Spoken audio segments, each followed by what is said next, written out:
What would you do if you felt completely unstoppable? And why don't we feel unstoppable? The reason why we don't step out and do the things that we would really like to do to fulfill the dreams in our hearts, we feel inadequate. We feel like we might fail. And so instead of the awful humiliation of failure, we just don't. We just don't try. We just don't step out. Well, where do these feelings of inadequacy come from? I think they're rooted in rejection. We can go back in everybody's life. You don't have to have been a former foster kid like me. Everybody has experienced rejection.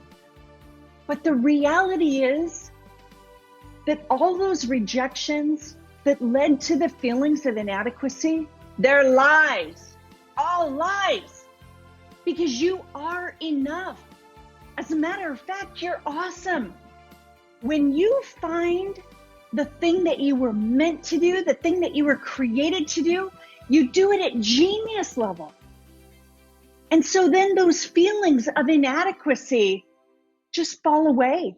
Those memories of rejection just disintegrate into your past. Feelings of having to compare yourself to somebody just disappear. There's no need to do that because you're the only one who was created for your purpose. No one can compete with you at your purpose.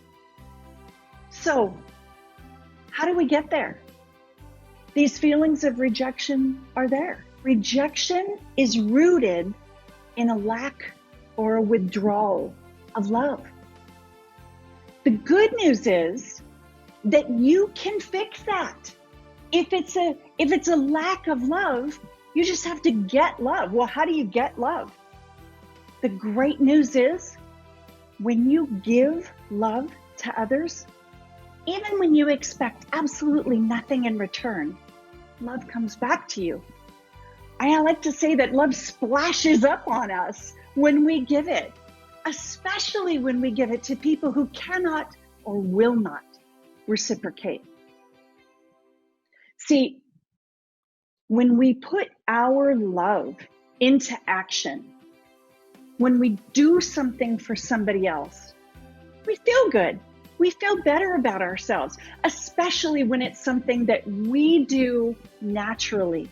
What my colleague Marty Dutch says is our no big deal. Because we know we can do it. We know we're good at it.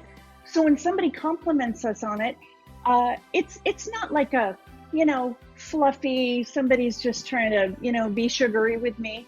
No, when we're doing what we know we're good at, we can receive those compliments. And what happens is when we do those things and we know that we're operating in our unique purpose, showing love the way we show love, those wounds of rejection that lead to feeling of inadequacy, they get healed. And we're better able to give more love to others.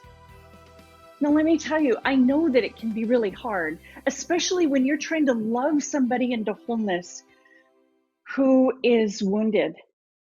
And when I say wounded, I mean grouchy, irritable, mean.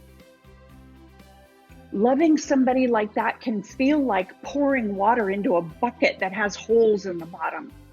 You just feel like it's never going to end. But trust me on this, because I was the leaky bucket. When you pour love into somebody, you're planting seeds. Now, those seeds will take root and they will grow. You have to trust, even if you're not going to be around to enjoy the fruit from that tree, from the seeds that you planted, that it's a good thing to do. You have to trust that it works. Because what happens is, if you feel love from me, your tank is filled a little bit better, and you're able to give love to somebody else. That fills their tank a little bit, and they're better able to go and love somebody else. And on it goes. And that's how we change people and neighborhoods and communities. We know that unconditional love is the only measurable, sustainable change agent. And the good news is it's completely free. So when we put our love into action, we feel loved, other people feel loved. They're far more likely to step out and take a risk. Because even if they fall on their face and fail, we're still going to be there to say, hey, you tried, good for you. You're still going to be loved if you failed. See, when we're truly loved, we'll reach for that big dream that was planted in our hearts. We'll try to do something about the things that grieve us. We won't be held back by feelings of inadequacy and rejection because we'll know that we're enough. All of this is why I launched the Love is Action Community Initiative. If you will join me in putting your love into action, I want you to go to loveisaction.com. I would love for you to join me on this journey because I want to see what you're going to do.